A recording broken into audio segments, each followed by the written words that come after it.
Okay, we're at 7 o'clock. So, good evening to everyone, and welcome to Book Club presented by Strike Map UK and Pluto Press. My name is Henry Fowler, and alongside my good comrade Robert Paul, I'm the co founder of Strike Map, a digital worker powered map to help us show solidarity and see all the strike action that's happening across the UK. Our book club, which has been going on for the last 3 months now, has been exploring and celebrating the fantastic Workers' Inquiry and Global Class Struggle, Strategies, Tactics and Objectives, edited by Robert Avetz. This episode, we're looking at the excellent chapter by Shawn, which discusses the workers' struggle and self-organising in South Africa, what we'd all agree is a very important time in that country. Before we hear from Shawn, we're also joined by the editor of the book in question, Robert Avetz, who has joined us during this series. So I'm going to quickly pass over to Robert for some brief introductions before coming to Shawn. But during this call, please make sure you ask your questions if you're in the Zoom function through the Q&A.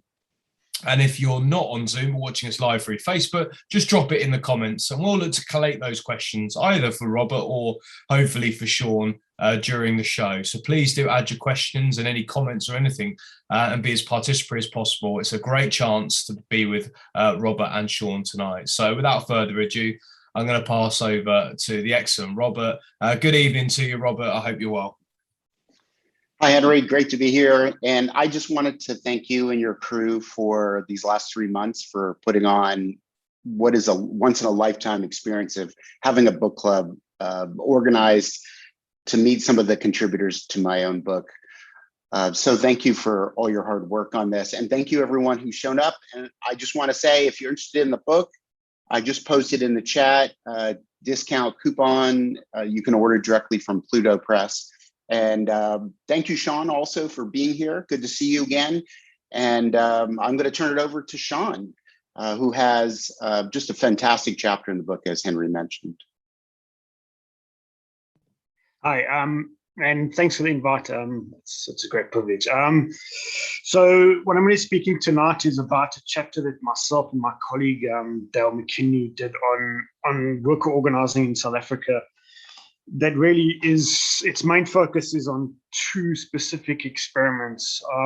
One relates to workers, mainly contract and casual workers in the Platinum Belt in South Africa, who organized outside of unions through what were essentially mass meetings and committees, and undertook very innovative and radical actions. Some of them were wildcat strikes, some of them were sittings on mines. And then the second experiment is more recent. It's somebody done workers organizing outside of trade unions through something called the 7-Year Workers Forum, which is a workers forum that has been established in Johannesburg, which is really the industrial heartland of South Africa. So I'm going to be explaining a bit about why these were established, why they take place outside of unions, some of the actions that they took, and some of the challenges that they face. So I think the kind of first thing where I want to start is, in order to understand why these workers, and in particular their labor broker, casual and contract workers, embarked on a form of self-organization outside of the unions, it's important just to maybe give everyone like a background to what's happened to unions in South Africa over the last 30 years. I think many comrades would know that there's a long history of radical unions in South Africa, specifically under the anti-apartheid struggle. One of the driving forces that was really instrumental in dismantling apartheid was, originally it was called FASATU, which is the Federation of South African Trade Unions. And in the mid-80s, it became known as COSATU. And in that, there was a radical democracy that influenced that union at the time. And what happens over the last 30 to 35 years is that radical democracy was dismantled. So I'm going to speak a bit about what happened politically and why it also relates to South Africa's transition.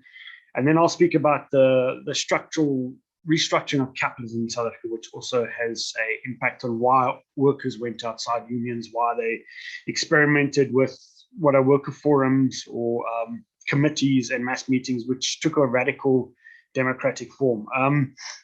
So for the last 35 years, you've actually seen a major decline within unions in South Africa.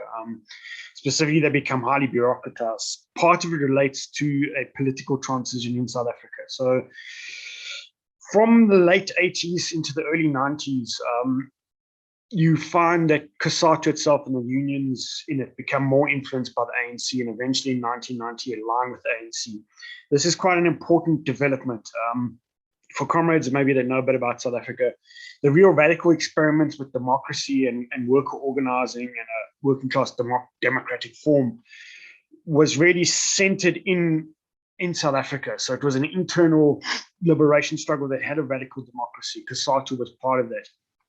The ANC mainly existed in exile. They did have some influence within South Africa, but their structure is essentially an exile structure. So in many ways, it's extremely hierarchical. It's influenced by the South African Communist Party. So a lot of it was democratic centralism.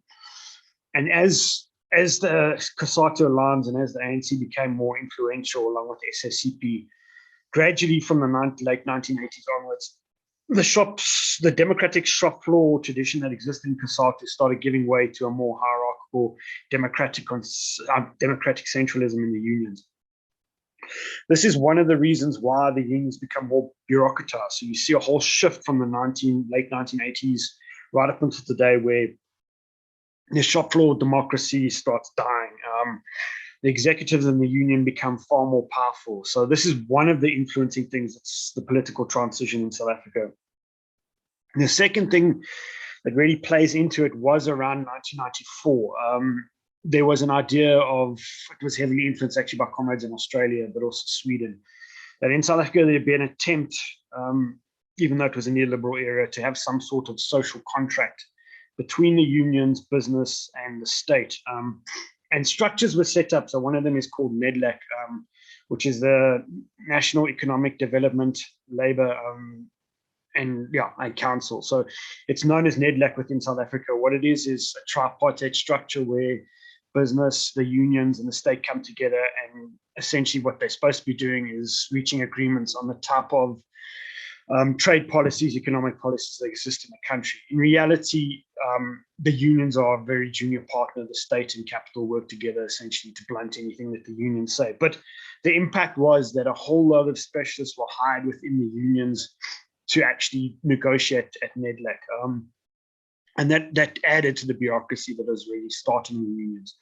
The third thing is also the social contract idea that a collective bargaining would be promoted over a long period. So usually the collective bargaining is for 3-year periods.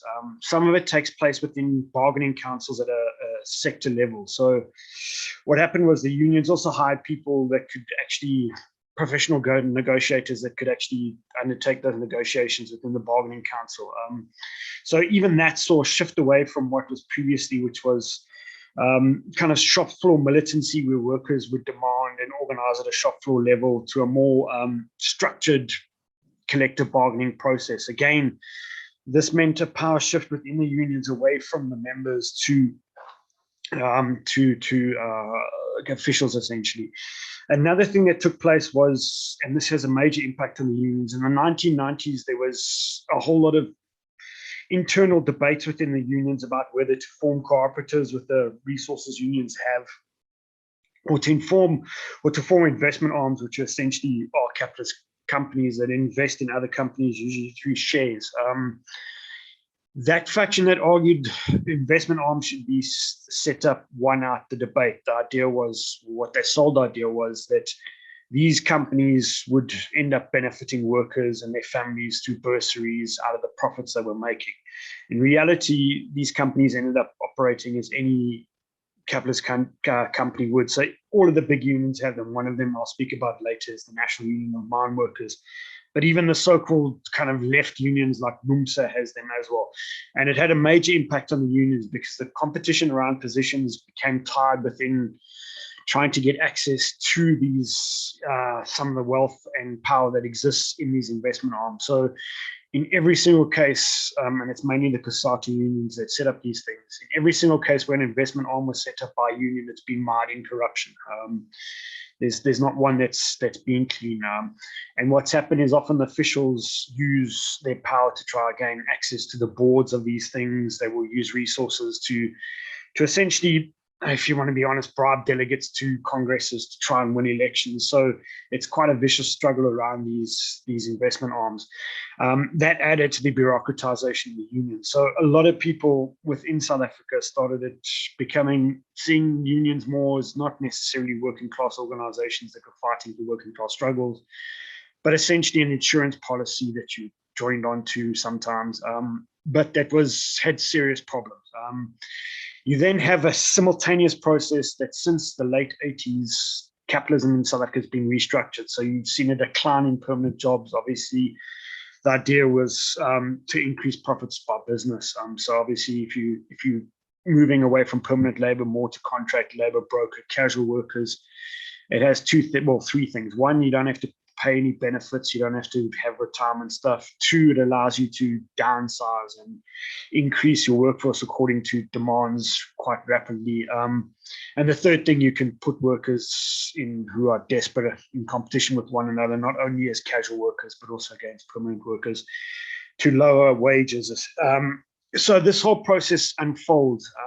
And what it's actually seen is, in 1997, we had the height of our union density in the country. It was 45% of all workers, and it was mainly private sector workers belonged to the unions. Today, it's 25%. Most of the workers in unions are in the state sector, and I'll explain briefly why. One reason is they are the last of the permanent workers, or the last bulk of permanent workers in South Africa. And there's a revenue stream for the unions. It becomes important gradually. The unions move away from the private sector. They don't recruit casual and contract workers effectively. Part of the reason is they need resources from permanent workers in order to maintain the whole union structure, the official salaries. So you see a shift in unions from the 80s, where they're mainly private sector unions. They're now mainly state unions. They are still private sector unions, but the bulk moves over to the state. So what you see is gradually workers becoming, as I said, disillusioned with unions, many of them. That's why the union density drops. But in 2009 through to 2013, something really interesting started happening in South Africa. So 2009, it begins small. You see workers coming together in ad hoc meetings on the platinum mines, and they start organizing. They start organizing outside the unions. The unions were also they were mainly union members, but the unions were hostile to them organizing outside of the unions. Part of what they were doing is they were trying to use their own power to kind of break the 3-year long-term contracts that the unions had signed with the mines. The unions had agreed to these long-term contracts with basically often wage rises yearly that were below inflation, which would see workers earning between 4,000 and 5,000 rand a year. So workers started organizing around this. They also organized around to try and demand that they become permanent workers. And they used really innovative tactics. They used wildcat strikes, which caught bosses off guard. And many of them, or in cases of 6, there were 6 sittings down underground where workers stopped production and then sat in the mines to try and pressurize the mines to meet their demands. A lot of it actually worked. Bosses were initially caught off guard. This gradually spreads, and in 2012, it really takes off. So one of the first really, really big strikes coming out of this is also in the platinum mines, but it's at a really big company called Impala Platinum. And their workers set up kind of also mass meetings, and they started meeting, and they were formulating demands. One of their demands was they wanted a wage of 9,000 rand a month, so essentially from 5,000 to 9,000. And it took on a radical form of democracy, and then they would mandate a committee of 5 to negotiate with the mine around their demands. Again, this really had a success. So in fact, Impala actually did meet the demand of 9,000 rand. That then sparked a whole lot of things at other mines. So it spread to most mines. It spread to 2 of the bigger companies as well, which is Lonmin. I'm sure comrades would have heard of the Marikana massacre. I'll speak a bit about that later. But it also spread to another mine linked to Anglo-American, which is listed in London. or used to own it, which is Amplats. It doesn't own it anymore, but it spread to that mine as well. And the same thing started happening, but it wasn't necessarily that the workers had direct connections with one another. They had learned the lesson and seen what happened at an Impala, and they started having mass meetings. And they would also formulate the demands in mass meetings. It was mainly contract, labor broker, and casual workers, but there were also permanent workers. And they had specifically two demands. One at Lonman was they wanted 12,500 Rand a month, which would be up from about 4,000 to 5,000 Rand as a wage. They based this on the cost of living that they worked out. And a similar thing happened independently at Amplats, where they said kind of they needed 16,000 Rand a month if you were going to live a decent life, provide education. So you have a wildcat strike that starts, it's slightly different, the dates are slightly different. So it's Lonman starts first. It starts in August of 2012. It then starts later in September at Amplats. But you see sort of a really radical democracy, and it places immense pressure on these companies. One of them, Lonman, also our current president, was a shareholder at the time. The pressure that the companies come under, they obviously appeal to the state, and the state and capital work together to try and break these strikes. So the way they did it was essentially largely through violence. So one of the things that happened was our current president of Cyril Ramaphosa called in the police to break the strike at Lonman. Out of that comes the Marikana massacre, where 34 workers were killed by the state. Some of them, well, it was 36 actually, but some of them were, on the day there were 34, which was the 16th of August. And some of them were shot by the police as they were attempting to escape, being shot from the side by the police with rubber bullets. They were gunned down with live ammunition, and later on, some of them were hunted down in what is known as a kopje. It's like a hill. They were attempting to hide from the police and were in fact assassinated in that hill. The army was also rolled out around the Platinum Belt into the township. So in Marikana, there's a settlement next to the mine that's also known as Marikana. There were 1,000 troops that were sent into the township, but it's across the whole Platinum Belt. Troops were sent in to try and break the strike, but they were sent into communities as well. So you had curfews in communities. If you went outside after the curfew, you were shot at, essentially with rubber bullets or tear gas. So there was a whole immense move by the state to break these strikes. You also see the mines initially were forced to negotiate, but later on they try and push workers, even though they don't particularly like unions. They found the mass meetings already and committees already threatening way workers were organizing. So they try to push workers back into unions, especially beginning in 2013, saying we're not going to recognize these mass meetings or committees.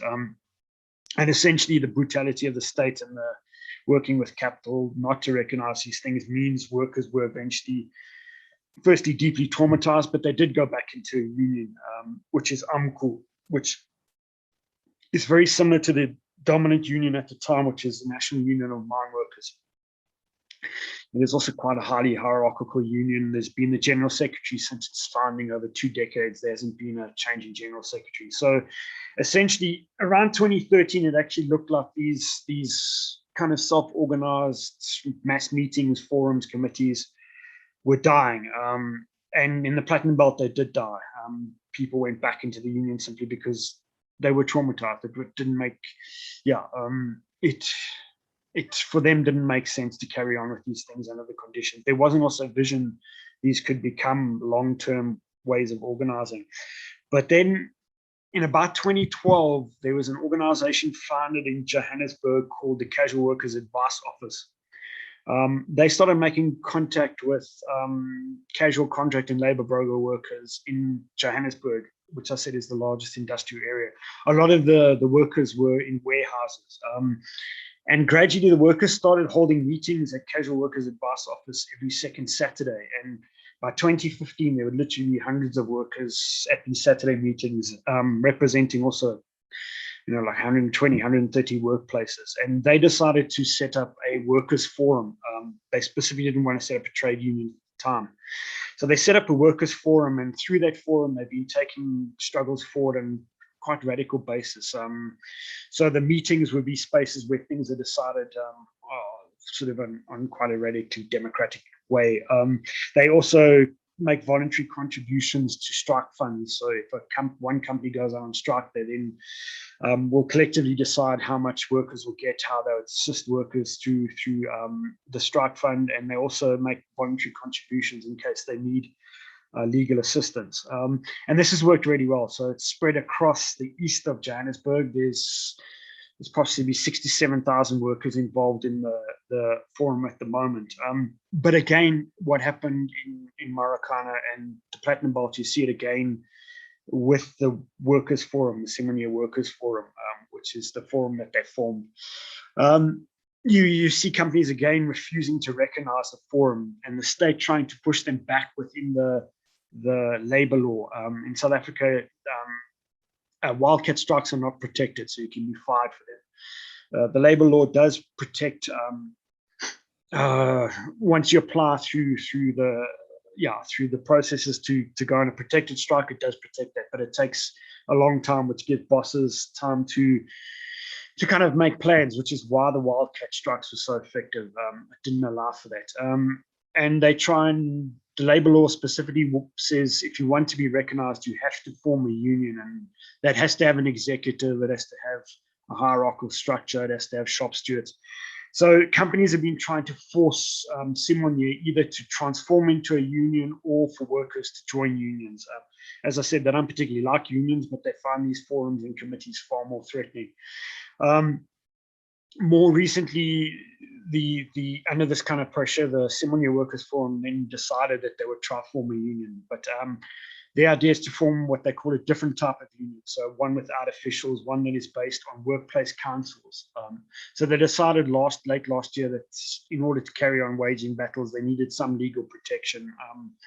So they've opted to go that route. And how that pans out remains to be seen. And hopefully they do manage to form a more radical type of union out of Simonia Workers Forum. So that's part of the challenge that you face in South Africa, is that really the laws essentially against these new forms of organizing. The laws used to try and break these new forms of organizing. When that doesn't happen, then the state unleashes violence. So there's a whole attempt to kind of break these self-organized structures. And it's quite a coordinated attempt. So what we really face in South Africa, the challenge we face, is you can actually see how highly effective these things are. But how we maintain them, how we grow them, that's the challenge we face. So obviously, if they were powerful enough, you could force the state or bosses to recognize them. At the moment, they're not quite there yet. So, but they're far more effective than the unions. They are worker controlled. They kind of a hop back to, at least in sentiment, not necessarily in form or political content, but they'll hop back to sentiment into a more militant form of worker struggle. But as I said, the real challenge that you face is the hostility from the state, from capital, and then maintaining these. That's the real challenge. How do you maintain these in the face of that hostility? So yeah, that's kind of what we covered in the chapter, and we tried to draw out some of the challenges. But I think it was an amazing period, and still has been quite an amazing period, certainly in Johannesburg. But the platinum mine workers struck. Many thought to us that there would be major changes in South Africa. It was a very, very amazing period, and to see how workers that essentially unions say can't be organized, which are the casual and the contract and labor broker workers, actually organized themselves was quite amazing. Yeah, so that's what we covered in the chapter. Thank you, Shawn. That's an excellent summary of a really interesting chapter and a really interesting set of conditions and the development of workers' organisation. It's a really interesting, as said in the chat. My colleague will be putting in a link to be able to read your chapter, and would urge everyone, if you haven't already, to read it. It's really interesting. Thank you, Shawn. Just a shout out to people before I come with the first few questions. If you've got a question and you're watching us on Zoom, please use the Q&A function. And if you're watching via Facebook, please use the comment function, and we'll get those to Shawn and to the rest of the panel. So thank you very much, Shawn. So Shawn, as you may have seen from the other book clubs, I've abused my chair a little bit and asked the first question. So apologies, I want to do that again today. And then we've got some questions that have come in. So I just wanted to know from either in the recent past or still evolving, what impacts this level of worker organisation and this rejection of unions and building a different workers kind of model has had on other unions and other groups of workers outside of mines. Has there been any impact or development and knock-on effect for, say, other unions, maybe more established public sector-based unions? Okay. Yeah. So obviously the Similar is not a mine-based. It's mainly warehouse workers. So in South Africa, you've had a whole deindustrialization, and capital's shifted a lot into the service sector and warehousing. So that's where their base is. It's mainly warehousing workers. So it's also quite an interesting thing if you look, say, at the attempts to organize as Amazon workers. This has worked in warehouses in South Africa. So similar things to Amazon, but also courier companies. Some of it's also industrial, like the paint sector. What did happen is this in 2012-13 actually spread to different sectors. So at one point, it wasn't limited to mine workers. It spread to about 100,000 workers across the country. One of the things that influenced to a degree in the Western Cape was one of the first kind of strikes that has ever existed in the farm worker sector took place in the Western Cape. It was workers also self-organising. And that was mainly in the grape and wine sector, which the conditions are seriously harsh in that. So you still have a massive legacy of apartheid in that sector. And union density in that sector is about 3%. So they organised themselves. That was quite effective because they also won. They were getting paid 69 Rand a day, and then they won by increased to 105. So it did spread to other sectors. That also wasn't maintained. That has got to do with various reasons. There was political maneuvering. The province that it takes in is governed by the opposition party. So you have the ANC that was also attempting to get involved in order to try and win the province in the next elections. I won't go into the details on that unless you really want me to. But yeah, so you saw it spreading in different places. It hasn't actually seen much changes within the main union. So what Marikana did do, and specifically Marikana, did cause schisms within COSATU. And then the break-off of NUMSA from COSATU was also around Jacob Zuma, but also had to do a bit with Marikana. But it doesn't change the form they took. So like they formed then as NUMSA, they formed SAFTU along with other unions. But they essentially kept the same model that they eventually adopted in the early 90s, which is quite a hierarchical model.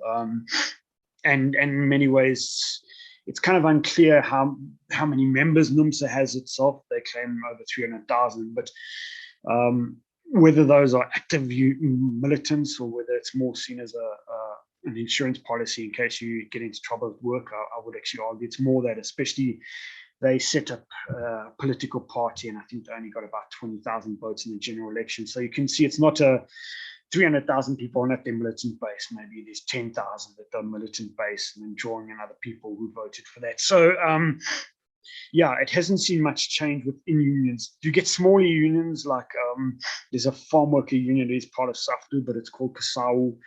They experiment with different things. They've attempted to draw lessons, certainly from the farm worker strike and the need to try and begin to organize differently. So they also organize the unemployed. They organize on an area basis, but they still have elements of what has become seen as obviously a traditional union. Is a shorthand. Obviously, there's been various revolutionary unions, etc. But the ones that now exist in South Africa, the more service-orientated unions that are quite bureaucratic. So it's got elements of a traditional union, but also this radical form of organizing in areas. They were also part of the farm worker strike. So some smaller unions have drawn lessons, figured out, okay, we need to organize differently if we want to recruit the bulk of the labor force, which is now essentially casualized workers. But that tends to be the smaller unions. The bigger ones haven't changed. Their base really is, and there's no pressure to change, I have to be honest, because they've got investment arms. So these investment arms are making a lot of money. So if you lose some members, it's not like the end of the world, which is a pity, but many have not drawn the lessons of certainly Marikana and even the farm workers strike. Thanks, Shawn. I'll come to the next question. We've got a few coming in now. So please, if you haven't already, use the Q&A function in Zoom or just use comments if you're watching us on Facebook. So the next question is from Bill Shawn. He said that he thanks you for the clear presentation of worker self-organisation in South Africa. He says, can you comment on the track record and prospects for recently emerging organisations, United Front 2014, South African Federation of Trade Unions, SAFTU 2017, and the Socialist Revolutionary Workers' Party in 2019. So that's from Bill Shawn. If you've got any reflections on those things, that'd be great. Thank you. All right. To go, you have to go back a bit in history. So if you look at the 2000s, the real bulk of struggle for social change in South Africa was based around community movements. So they're essentially the anti-privatization forum, Abahlali Basam Jondolo, anti-eviction campaign, to a lesser extent, the landless people's movement. So these were the real driving forces of kind of struggle in the 2000s. What happened was, and you need to understand the history. So a lot of the people that come out of SAFTU, like Bavi, they're from Kasatu. They were exceptionally hostile to these community movements.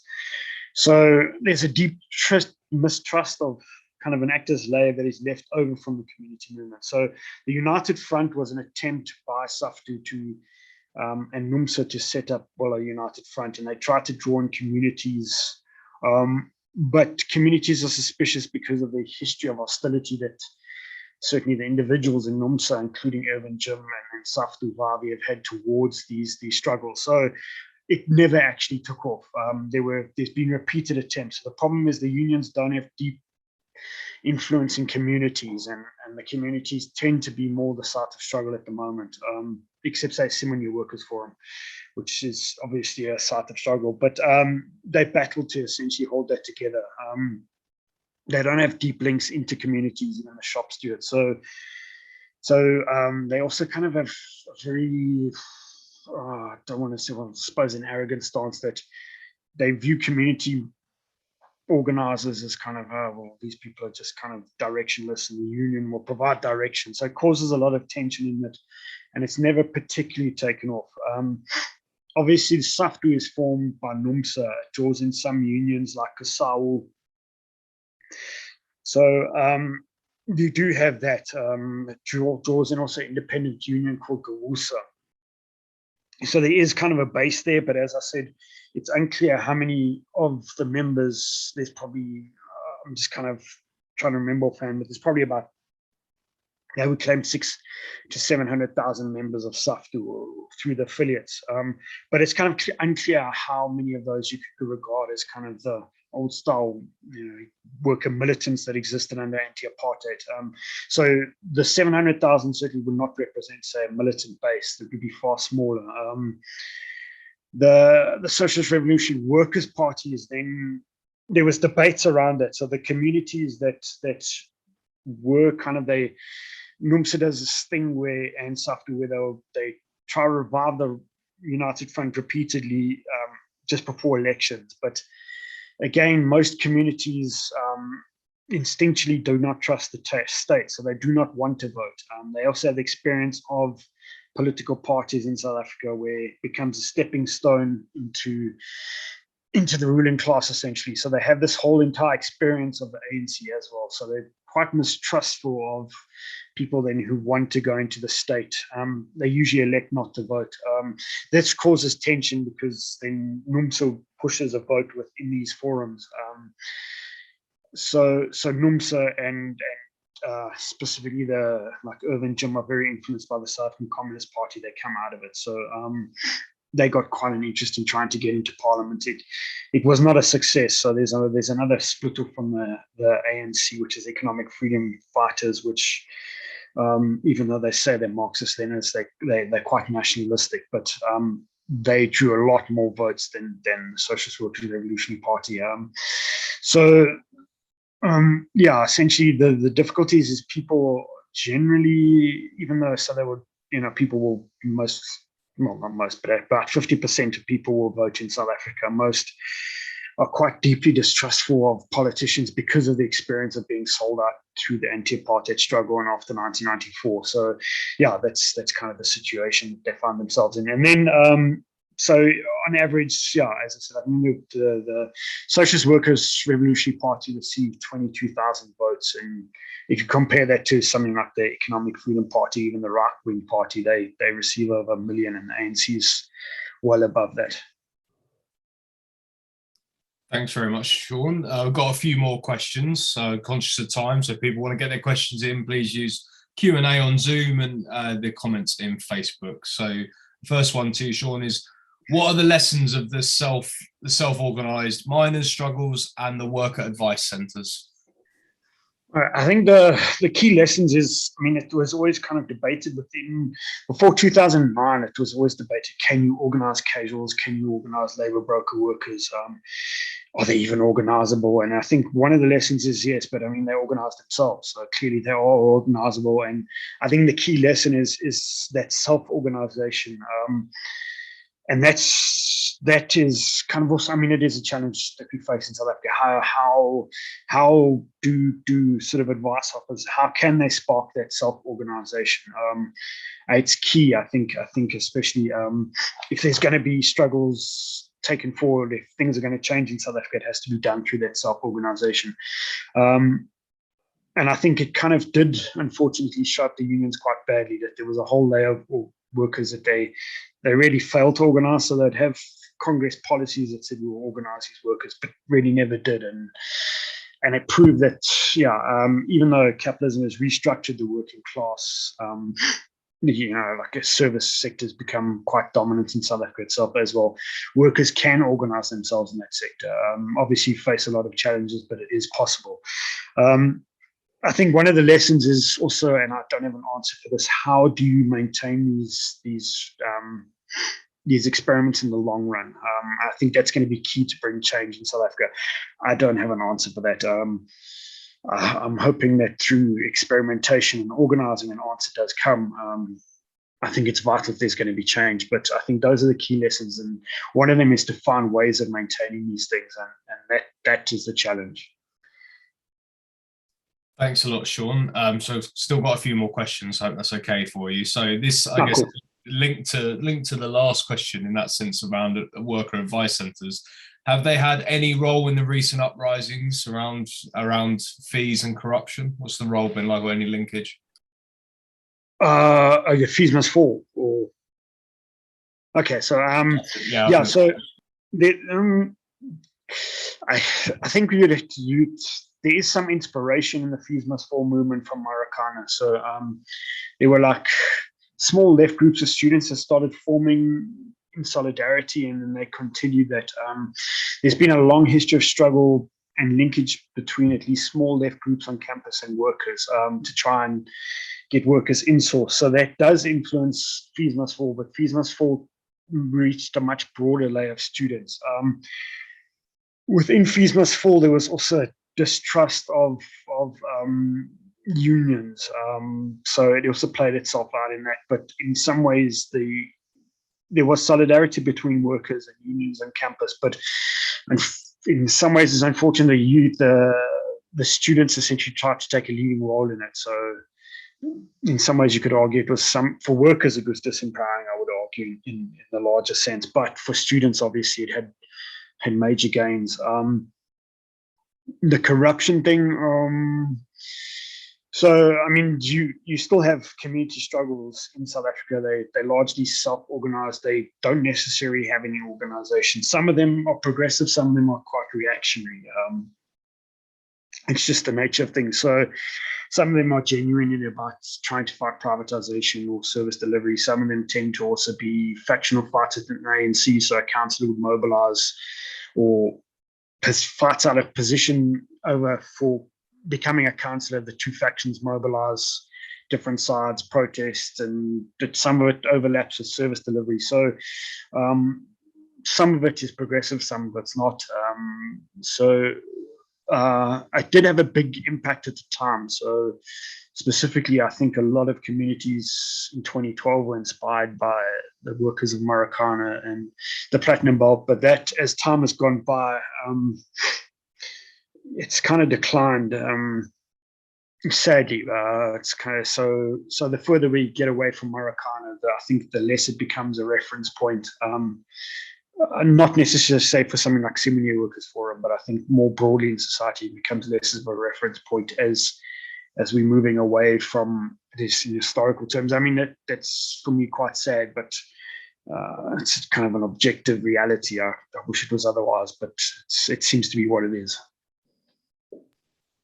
Thanks a lot, Shawn. That's great. I've got another question from another contributor in the book, and our last book club, Dario, has put in a question. So it's great to have Dario on the call tonight. If you missed Dario's book club talking about Argentinian workers' power and paralysing a country, it's up on our YouTube channel and available on Facebook now. So do catch that. It was another great book club last month. But his question to you, Shawn, is he thanks you for the presentation, but he asked, did the large unions have any role in stopping or pushing the looting in July and the events around that, and what was their role? Okay, so I mean, the looting in July is kicked off by a faction within the ANC around Zuma. It spread simply because of desperation of COVID conditions. So we were having a social grant of 350 Rand, and then that was taken away. But it's also interesting that it doesn't spread to other provinces. It's only in 2. So you can see, at least initially, a faction with the ANC kicking it off. Obviously, then it takes a life of its own.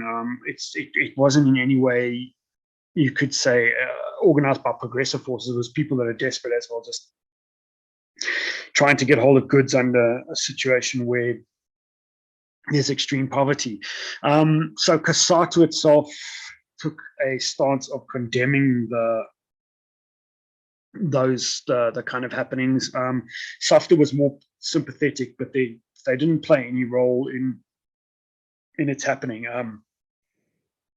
It was more also set off by a faction under the ANC linked to Zuma, and then it took on a spontaneous life of its own. Some of it may have been stoked in certain areas, and it certainly was by that faction, but it does take on a life of its own in a context. I mean, in South Africa, you have 43% unemployment, so that's far worse than Europe facing the Great Depression. So obviously there's a lot of desperation.